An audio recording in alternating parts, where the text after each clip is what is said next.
Meaning of dejection. Dejection. Dejection.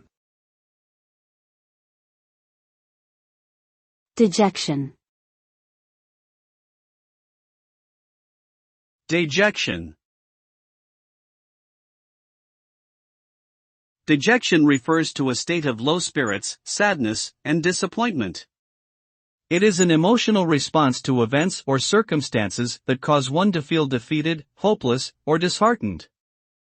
Dejection can result from a variety of experiences, such as failure, rejection, loss, or unfulfilled expectations. It can manifest in physical symptoms such as lethargy, lack of motivation, and loss of appetite. Overcoming dejection typically involves acknowledging and processing the emotions associated with it, seeking support from others, and taking steps to address the underlying cause of the negative feelings.